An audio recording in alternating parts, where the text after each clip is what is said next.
Wow, another 10 points. Oh, hi, didn't see you there. I'm Mr. French, your AP Stats teacher. Today's lesson is going to be talking about another type of chi-squared test. We're going to be doing a chi-squared test not on a one variable distribution, but actually when we compare two different distributions. So this is going to be called a chi-squared test for homogeneity. So we're going to be doing a lesson on that. We're also going to be doing a corrections corner. There needs to be a correction made in the last video, so we'll get to that here in a second. It's good to see you folks. Thanks for being here, and let's get started on a chi-squared test for homogeneity. I'm getting a little too bored of making all these 10 pointers, if you know what I mean.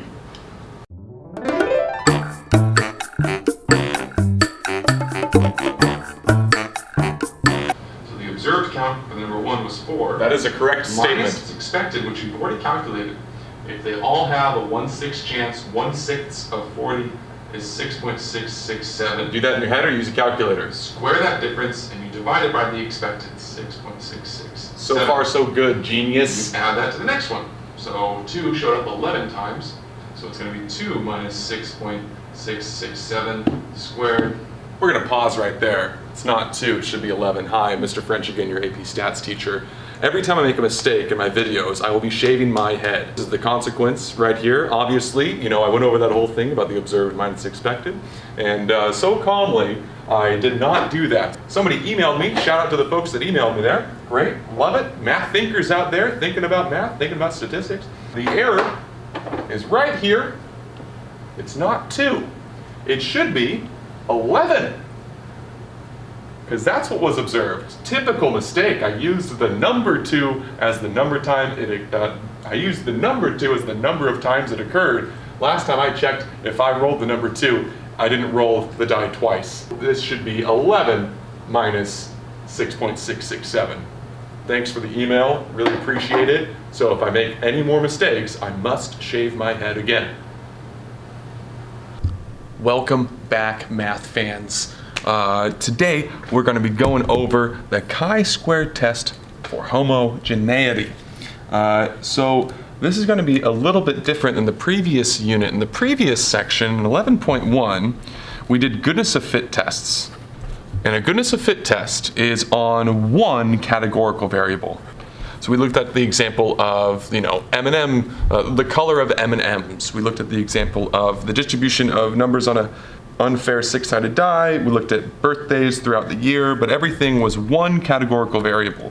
In 11.2, we're going to take a look at how to do a chi-squared test on 2 categorical variables. And what that means is we're going to have to revisit an idea from chapter 1. So when we analyze 2 categorical variables, what we're going to be looking at is a two-way table. And so we're going to be doing a significance test on a two-way table. We'll make clear what that significance test will look like. All right, so here are the goals for this lesson. Goal number 1, we need to be able to compare conditional distributions for data in a two-way table. So comparing conditional distributions, we're going to go over that first.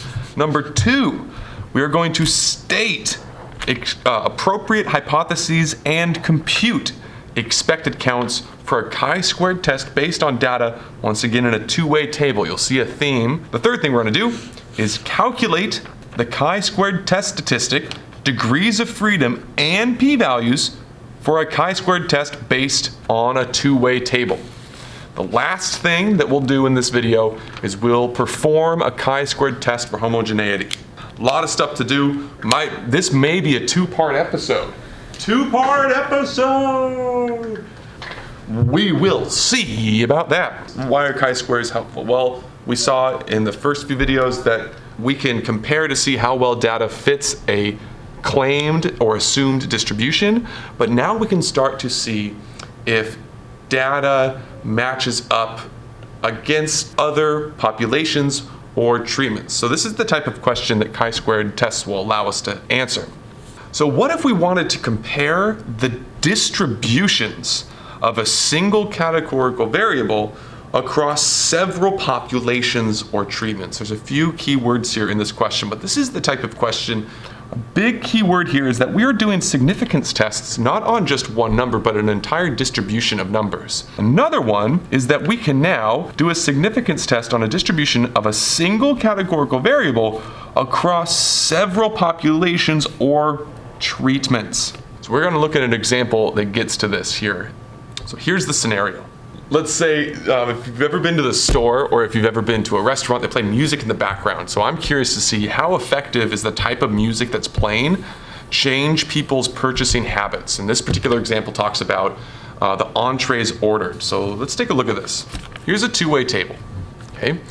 So this two-way table says, or it's describing the following scenario. Market researchers suspect that background music may affect the mood and buying behavior of customers. One study in a Mediterranean restaurant compared 3 randomly assigned treatments: no music, French accordion music, and Italian string music. Under each of these conditions, the researchers recorded the numbers of customers who ordered French, Italian, and other entrees. So we're seeing, does the type of music affect their entree order? So here's the type of music.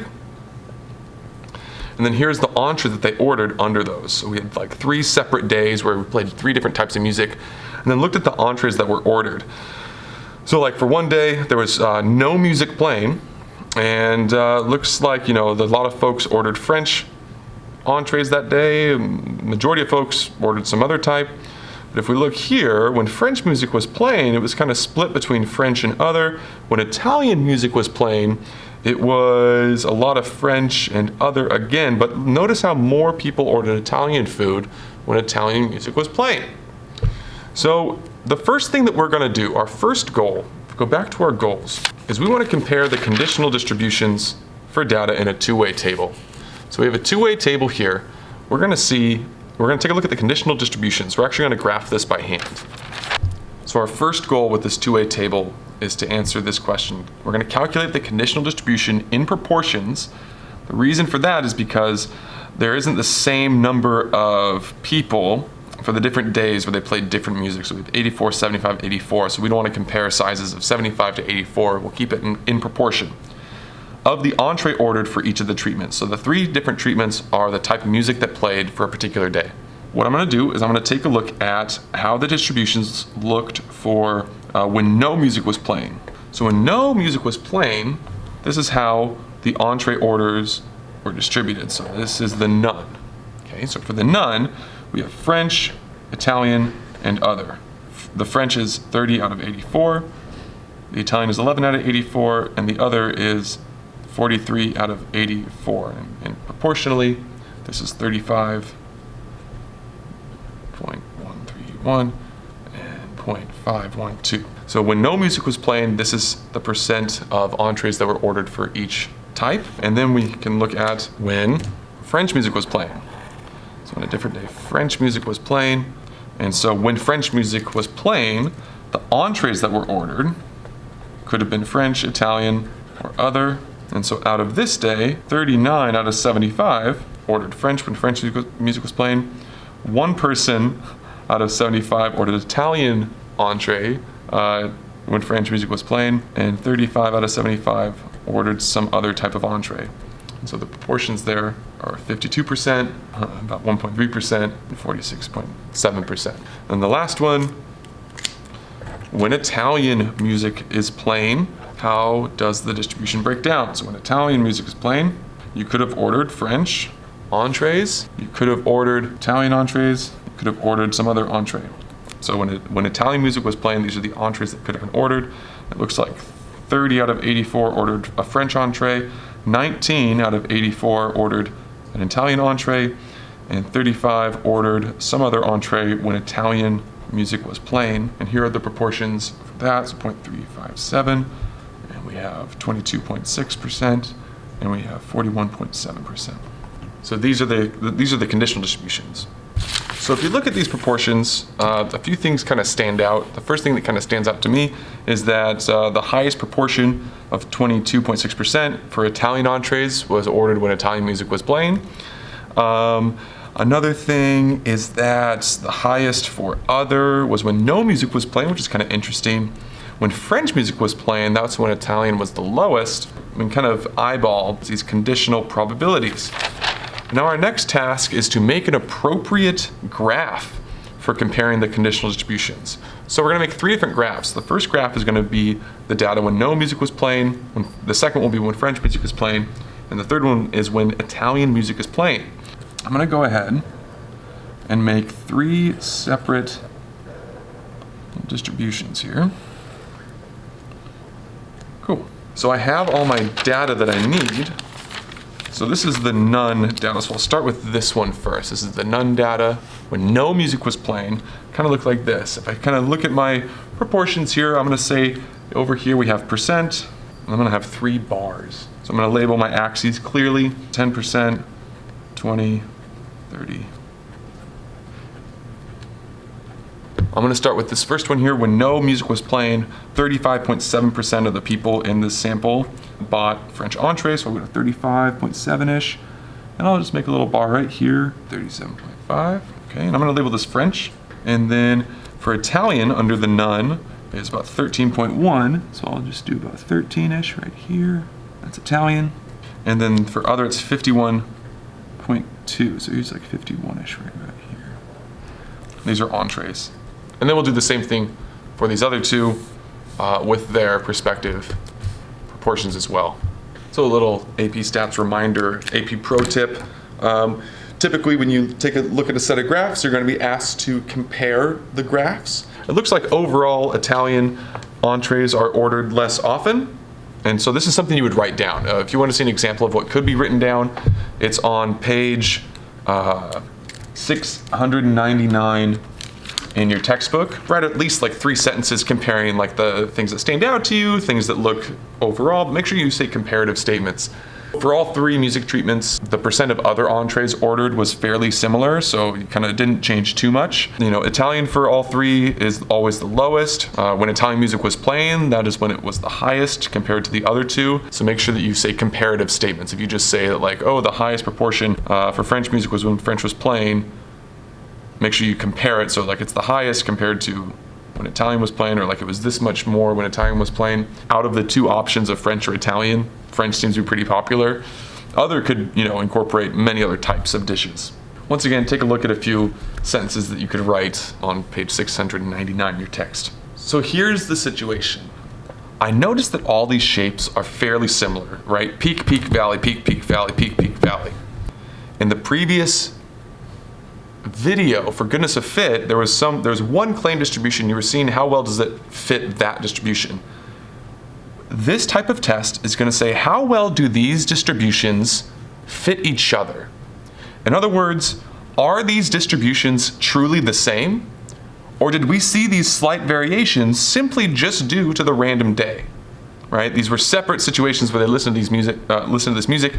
How likely is it that we would have gotten these results simply by just the order of the day that the people went? So there are slight variations, but are they statistically significant variations? In other words, this one and this one, they're not totally, but they have like the most extreme difference. The problem of how to do many comparisons at once with an overall measure of confidence in our conclusion is common in statistics. This is the problem of what's called multiple comparisons. Statistical methods for dealing with multiple comparisons usually have 2 parts.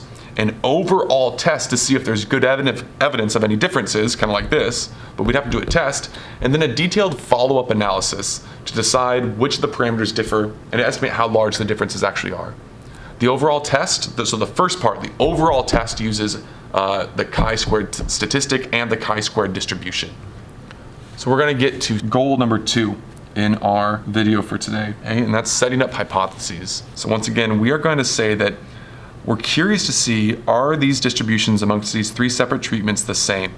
Our null hypothesis for this type of test is going to say that there is no difference in the true distribution of entrees ordered at this restaurant when no music, French accordion music, or Italian string music is played.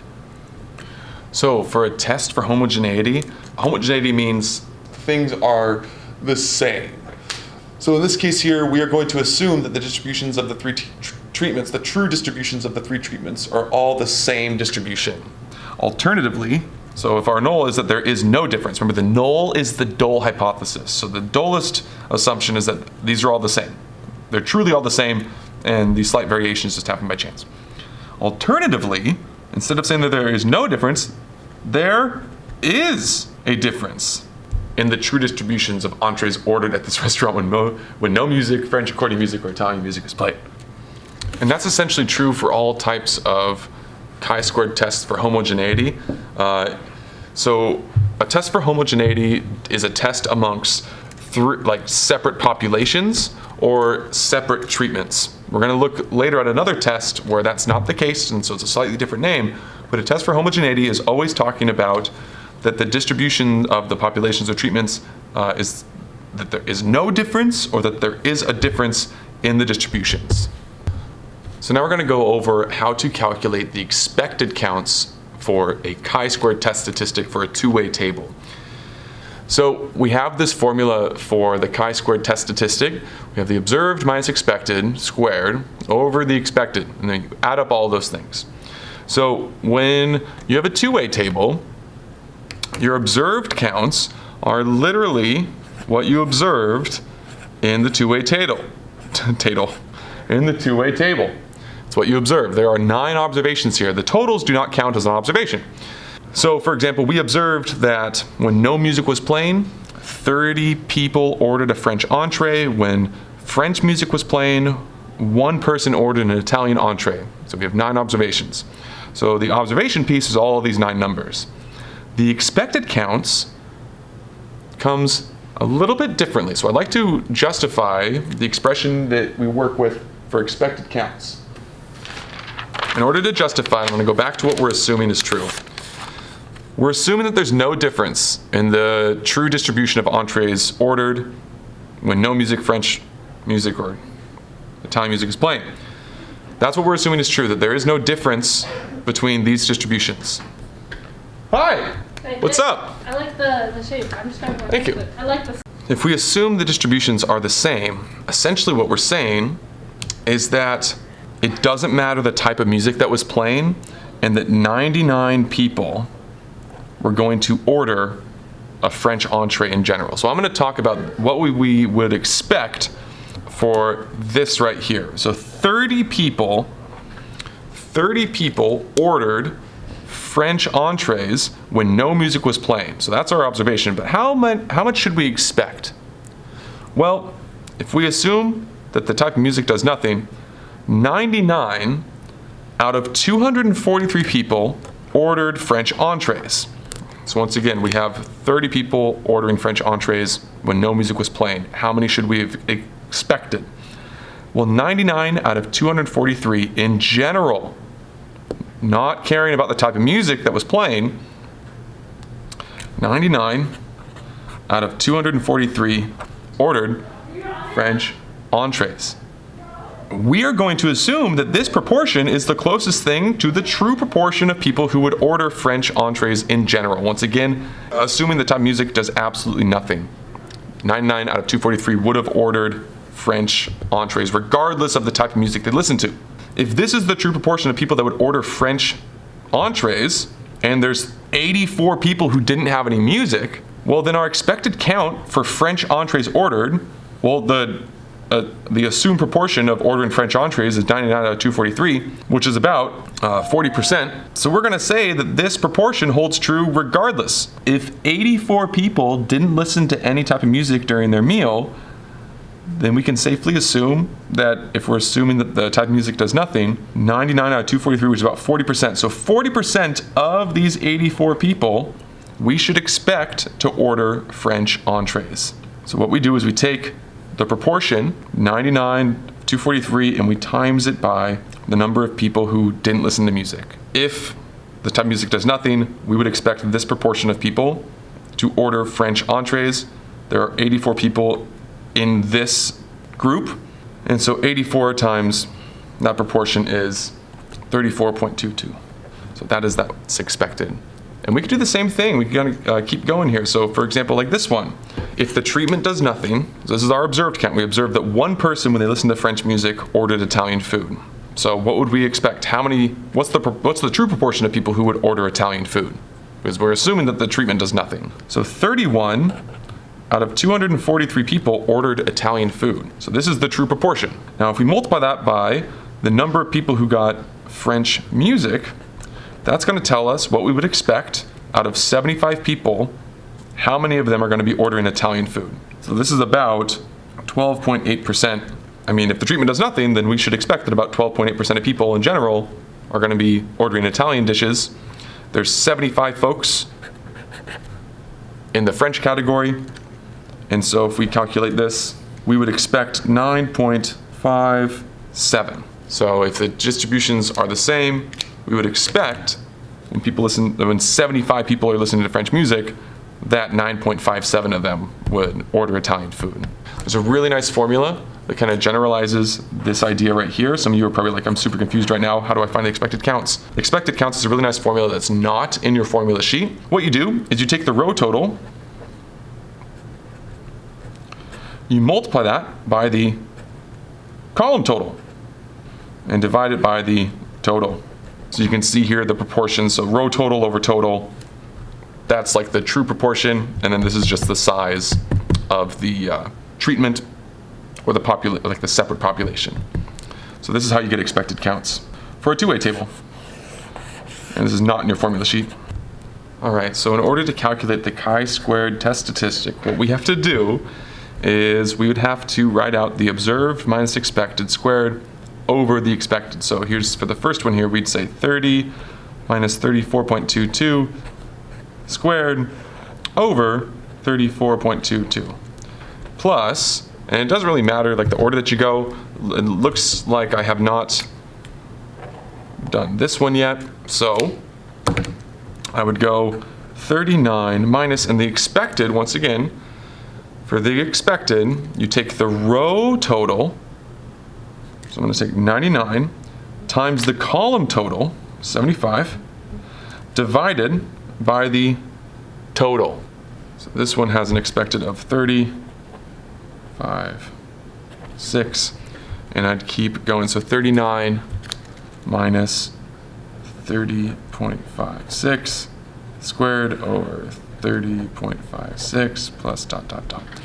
That seems like a whole bunch of work, and you could write it all out. You'd have to do it for this as well, and this, and that, and this, and this, and this, and this. You'd have to do it 9 times, which is a lot of work. Fortunately, we do not have to do that. What we can do, this is pretty cool. I'm going to get my better calculator here.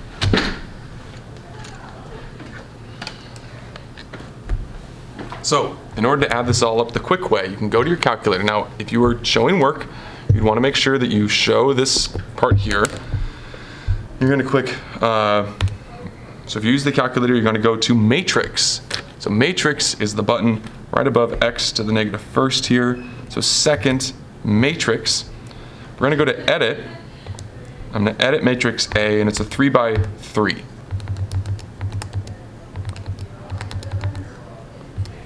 Okay, so our observed counts are now in there. Here's the cool part. We go to stat, we go over to tests. And this is not a goodness of fit test. A goodness of fit test is a one variable test. A typical chi-squared test always has a two-way table, and a two-way table can be made into what's called a matrix.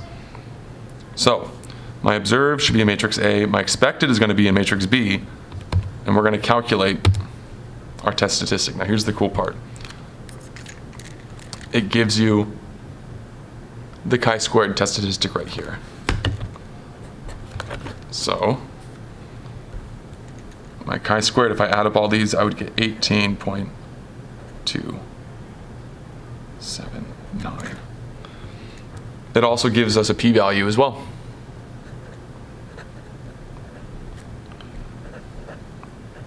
And it gives us a degree of freedom. 4. We haven't talked about degree of freedom yet, though. Here, another formula for you. Degree of freedom formulas go beyond the scope of this class. To get a degree of freedom for a two-way table, you take the row categories minus 1, and you multiply that by the column categories, minus 1. This is a new formula here of degrees of freedom. So in this case here, we had 3 row categories and 3 column categories. So it's 2 times 2. So our degree of freedom in this case is 4. That's why we got this number here. The calculator tells you your test statistic, the p-value, degrees of freedom, but you should know how to find it. And then a little special treat here. If you go back to the matrix, and you'll notice it now has a matrix B. If I go down to matrix B, and I click enter, it gives me all of my expected counts in the form of a matrix. So there's our expected count of 34.222 for none. For this one, our expected count was 30.56. There it is. For this one, it was 9.57. There it is. For, oh, maybe I don't know what this one is. Well, it's 34.22. So the calculator does all your expected counts. We're going to stop this video. We've gone over how to find the chi-squared test statistic in a two-way table. We went over a few examples. You now know how to find the expected counts. Expected counts. You now know how to find the degrees of freedom. You now know how to find the test statistic, the p-value, degrees of freedom. We're going to stop this video for today. We'll do a full significance test tomorrow. So we'll revisit this example. We'll stop for today. We won't do the full test for homogeneity. So thanks for watching. There's a lot of information here. It's going to take me a while to edit. But tomorrow, get ready for a test for homogeneity. We'll do like 2 examples, and we'll do a full test. We'll remind you of all these ideas here. Thanks for watching. Hope you have a great rest of your day. That's pretty much it. I'm going to go back to shooting those 10-pointers, baby.